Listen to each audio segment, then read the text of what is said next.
Yang pertama, kata Imam Syafi'i, janganlah engkau menyampaikan pendapat kepada orang yang tidak menghendakinya. Engkau tidak akan mendapat pujian, pendapatmu pun tidak akan berguna. Jadi kalau memang jelas orang ini sudah tertutup, diberitahu tidak bisa, dinasehati mental, tipenya memang sudah seperti itu, ya kita jangan capek-capek, katanya Imam Syafi'i, ya, menyampaikan nasihat-nasihat atau pendapat-pendapat padanya. Karena tidak akan ada gunanya, engkau pun tidak akan dipuji. Bahkan mungkin yang kau dapat hanya sakit hati, karena dia akan menertawakanmu, dia akan menganggapmu rendah, lemah, dan lain sebagainya. Jadi ya sudahlah, ada titik di mana kita berpikir taktis, strategis dalam kebaikan. Antara lain ya tidak usah capek-capek menasehati orang yang tidak mau, orang yang menutup diri. Cari strategi yang lain yang lebih efektif. Karena nasihatmu tidak akan berguna, engkau pun tidak akan dapat pujian. Itu nasihat pertama. Bertemu orang-orang yang tidak pinter, orang-orang yang tertutup. Nah, yang kedua, silahkan hina diriku sepuas kalian. Aku akan tetap diam saja. Bukannya aku tidak punya jawaban, tetapi singa selalu tidak akan membalas gonggongan anjing. Nah, ini analoginya menarik. Jadi kadang-kadang ada orang yang tidak ngerti, orang ini tidak tahu, diberitahu tidak bisa, tapi tiap hari mungkin menghina kita, mengkritik kita, menjatuhkan kita, menunjukkan di mana kesalahan kita, padahal dia tidak ngerti duduk persoalannya. Katanya Imam Syafi'i, kalau menghadapi situasi yang rumit semacam itu, orang ini maunya apa sih? Dia tertutup, diberitahu tidak mau, tapi kelakuannya tiap hari menyakiti dan menyakitkan. Kata Imam Syafi'i, ya sudahlah, hinalah diriku sepuas kalian, tapi aku akan tetap diam. Bukannya aku tidak punya jawaban, tetapi singa selalu tidak akan membalas gonggongan anjing. Jadi menggonggonglah sepuasmu. Toh engkau diingatkan juga tidak mau, engkau diberi tahu yang benar juga tidak mau. Kalau engkau memang puas dengan menghina, hinalah diriku sepuas mungkin, dan aku akan tetap diam. Karena kalau aku menjawab, membalas, yang terjadi biasanya kontraproduktif. Engkau semakin panjang ngomong, engkau semakin tidak karu-karuan. Tunggulah sampai gonggongan anjingnya berhenti, baru singa menyala. Jadi ini yang kedua. Mungkin teman-teman punya situasi nanti mengalami situasi semacam ini. Quotes ini boleh dipakai, tapi juga ya ndak dipakai sembarangan. Nanti setiap kali ada orang ngeritik kalian pakai ini. Aku diam saja, singa kan ndak membalas gonggongan anjing. Padahal kamu ndak bisa jawab kritikannya temenmu. Ini situasinya tidak untuk situasi semacam itu, tapi untuk situasi mungkin ada orang yang bodoh tapi cerewet, diberitahu ndak mau, suaranya ndak berhenti-berhenti, ya mungkin situasi yang seperti itu. Tapi untuk kritik-kritik yang konstruktif, produktif, diskusi-diskusi yang billati ya ahsan tadi, ya jangan diem saja. Ikhlaslah bertukar pikiran, saling memberi masukan. Jadi ini kalimatnya Imam Syafi'i ini ya silahkan dipakai sesuai dosisnya, sesuai ruang dan waktunya. Ini quote selanjutnya juga mirip. Biarlah mereka bersikap bodoh dan menghina, dan tetaplah kita bersikap santun. gaharu akan semakin wangi ketika disulut api. Jadi ini melanjutkan tadi, ketemu orang yang seperti tadi loh.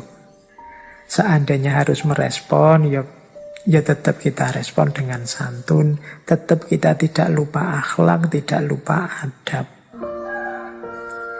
Biar saja orang terus menghina kita, orang terus menyakiti kita. Kalau kita memang ada dalam kebenaran, ada dalam kebaikan, maka gaharu akan semakin wangi ketika disulut api. Gaharu itu ya kayak dupa itu kan, alat untuk menyebarkan aroma. Nah itu kalau ingin wangiannya semakin tersebar, ya apinya ditambah. Ya kayak dupa itu kan, ditiup apinya semakin muncul, kemudian aromanya semakin menyebar. Kayak kemenyan itu kan juga begitu. Nah, jadi biarlah orang menghina. Orang menghina kita itu kan semacam melemparkan api kepada kita, menyulutkan api dalam hati kita. Tapi tidak usah khawatir karena kita jenisnya gaharu. Semakin diberi api, kita semakin memberikan aroma wewangian. Maka respon apapun yang kita berikan harusnya tetap dengan jalan bersikap yang santun. Oke, mengapa sih harus diam?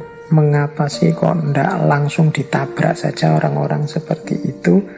Kata Imam Ghazali kata Imam Syafi'i selanjutnya, aku mampu berhujjah dengan 10 orang berilmu, tetapi aku akan kalah pada 1 orang yang bodoh, karena ia tidak tahu akan landasan ilmu.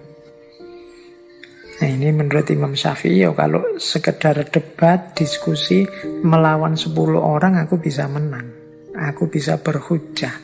Tapi melawan 1 orang bodoh, ya sudahlah. Aku tidak akan menang. Kenapa? Dia tidak ngerti landasannya ilmu. Sehingga yang dia lakukan paling ya ngeyel. Paling ya pokoknya. Paling ya menganggap kebenarannya satu-satunya. Tidak mau mendengarkan argumen yang lain, tidak mau mendengarkan dalil yang berbeda, tidak mau melihat perspektif yang berbeda. Diskusi dengan orang semacam ini tidak akan menang. Maka ya jalan satu-satunya ya sudahlah. Seperti yang di atas tadi. Bisa diam dan bisa tetap bersikap santun. Nah, ya memang orangnya tidak ngerti, dijelaskan seperti apapun tidak akan mau dan tidak akan ngerti. Nah, terus menghindarkan telinga dari hal-hal yang tidak baik merupakan suatu keharusan sebagaimana seseorang mensucikan tutur katanya dari ungkapan buruk. Ini zaman Imam Syafi'i. Belum ada medsos, belum ada gadget, belum ada internet. Kalau hari ini informasi itu tidak hanya datang lewat telinga, tapi juga lewat mata. Jadi menjaga mata dari membaca hal-hal yang tidak baik, ini kalau mau dilengkapi. Menghindarkan telinga dari mendengar hal-hal yang tidak baik, ini keharusan. Kenapa? Membaca, mendengar itu sama dengan memasukkan sesuatu ke dalam diri kita. Ini kalau kita tidak hati-hati, kalau kita memasukkan juga yang rusak-rusak, sama artinya dengan merusak diri kita, merusak pikiran kita.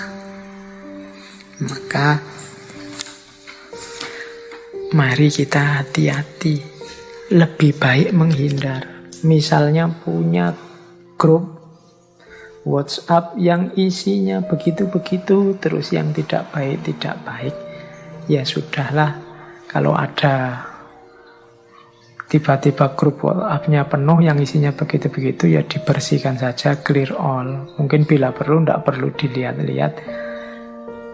Kalau bisa keluar ya syukur, kalau tidak bisa keluar mungkin sungkan, mungkin tidak enak, ya sudah diem saja. Tiap kali penuh dibersihkan. Menghindari mata kita melihat hal-hal yang tidak baik atau telinga kita mendengar hal-hal yang tidak baik.